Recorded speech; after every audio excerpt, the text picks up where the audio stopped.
Cúig íric simul faoin Gaeilge. 5 interesting facts about Irish.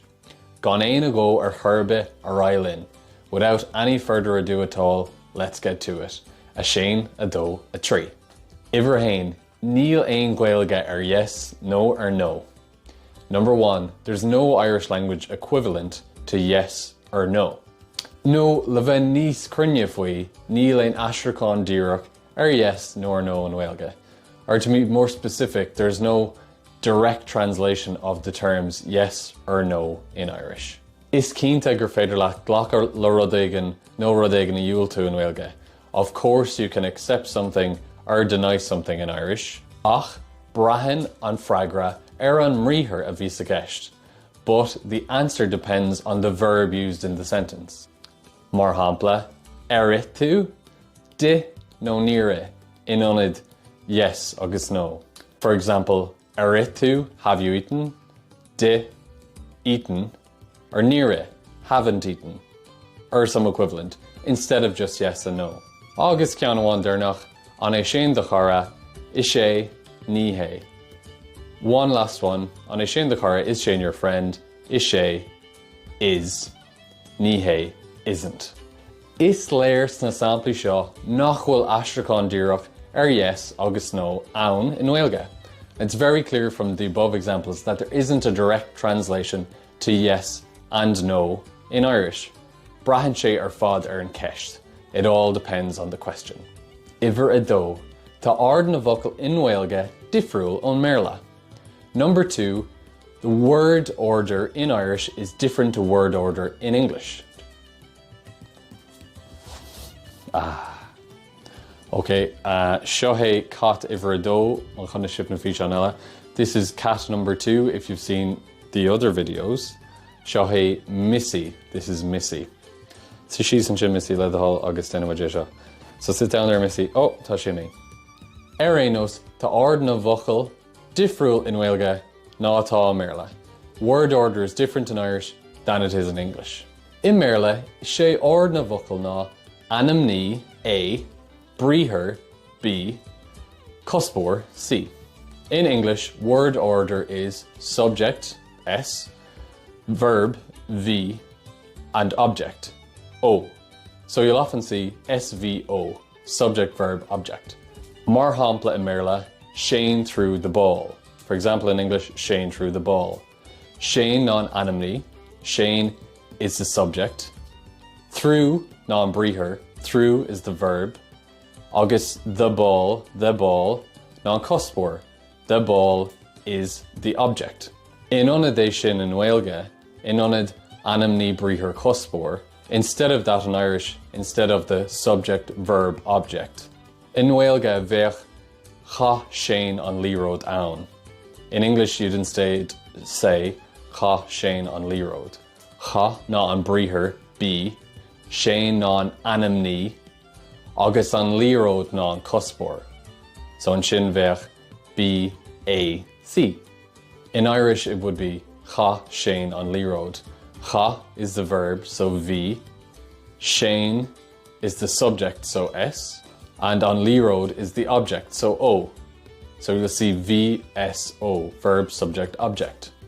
Mar gheall ar an difriocht sin, deirtear in Gaeilge go bhfuil níos mó béime ar an rud atá dhéanamh agus níos lú béime ar an duine hain. Therefore, it's said because of this change in Irish that there's more emphasis on what's being done in the sentence than on the person in question. Mar go dtugtar tús áite don gníomh seachas an duine i gceist, because priority is given to the action word as opposed to the person doing the action.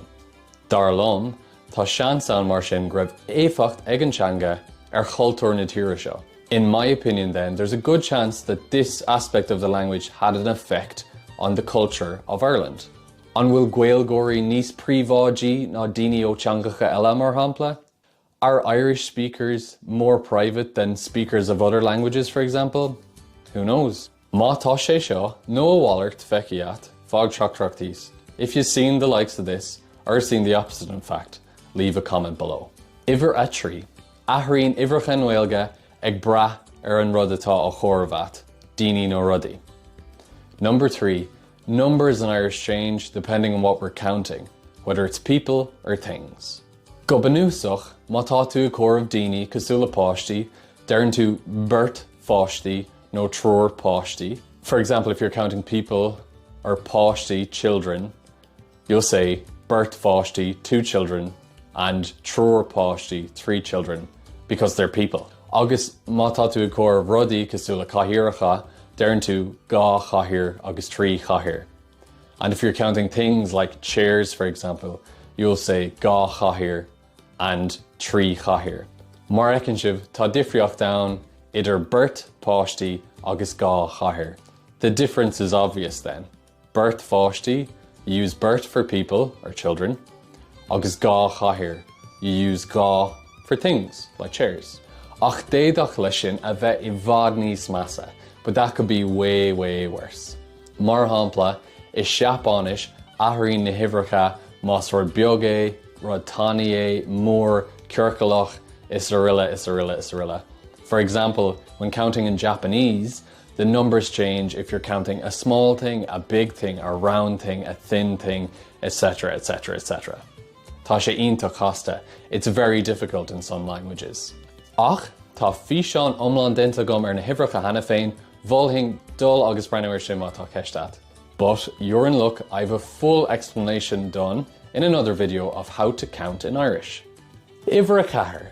Athraíonn le trú focail ag brath an obair atá mór himpelir. Number 4. Word spellings change depending on the sentence around them. Mar gheall grammadach na Gaeilge, athraíonn le trú na focail go han vinegar fad. Because of Irish grammar, word spellings change very often.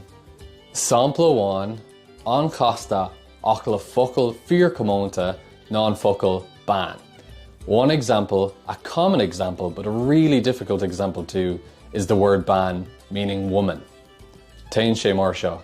It goes like this. Ban means woman. An van means the woman.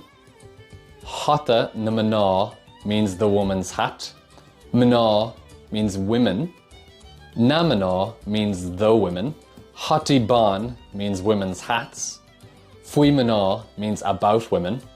Hati na man means the women's hats. Mar chunig sibh sin, bhí cúig lagan éagsúil den focail ban sna sampla sin.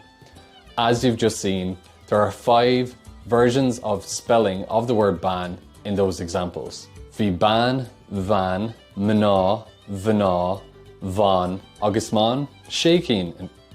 There are actually 6 examples. Agus nuair eicinn tú ar an béarla, ní raibh ach athrú amháin ann. And when you look to the English, there's only one change in spelling. Woman to women. Tá golóir nithe gramadí éagsúla sna samplaín sin a tuchamuid a rais thuige I bhí seán eile. There's loads of little different bits of grammar in place in those examples, but we'll come back to it in a different video. Agus sin, ná darmid an canal leanacht. And on that, don't forget to follow the channel. Onas go bhecinn tú an bhí seán sin, so you see that video. Agus faoi dheara, Ivra chuig. And finally, number 5. Níl ach ein bhríthar déag nabhrialta ann in Gaeilge.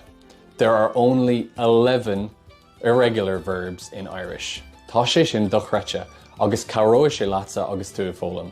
That is incredible, and it will really help you when you're learning. Mar hampla, tá beagnach 200 bríthar nabhrialta ann in Méarla, agus beagnach 350 ann I Bhraincis. For example, there's almost 200 irregular verbs in English and almost 350 in French. Nach bhfuil an tá dearg oireann in Gaeilge. Aren't we dead lucky in Irish? Onas go dtugad tú céir dé an difriocht idir bríthar rialta agus bríthar nabhrialta seo rainn samplaí. Just so you understand the difference between a regular verb and an irregular verb in Irish, here are some examples. Ceann rialta ar dús, ná ri. Firstly, a regular verb, ri, or to run. Ri sé, he ran. Rihan sé, he runs. Rihig sé, he will run. Níl mór an athrú ag tús an focail sa bhréimh an éascar fad. There's not much change at the beginning of the word in the root. Very simple indeed. Agus anois bríthar nabhrialta, te. And now an irregular verb, te, meaning to go. Cuaig sé, he went. Tain sé, he goes, rochig sé, he will go. Agus feice sibh sin tá an tú fás ahrú ag dús na vocal sin ar fad. And you'll see there's loads of changes at the beginning of those words in the root. Sular inis, níor athraigh an ceann rialta go mór idir na haimseoirí ar fad. The regular verb didn't change much between the different tenses, ach dathraigh an ceann nabhrialta go mór ar fad, but the regular verb changed a whole lot between the tenses. Eralaid nílach ein ceann déag ann, but lucky for us, there's only 11 irregular verbs in Irish.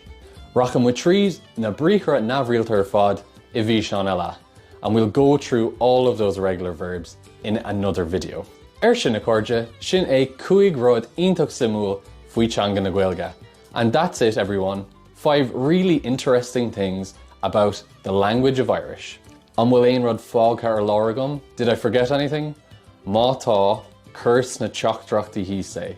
If I have forgotten something, leave a comment below. Freisin, ná darmid an canéal a leanacht, agus aber gurmála é seo. Also, don't forget to subscribe to the channel and like this video. Caroíonn sé go mór liom. It really helps. Tá físeán nua áchar amach agam gach le seachtain. I'm putting out a new video every single week. Ach go dtí an céad ceann eile a chara. But until next time, a Shane, a Do, a tree.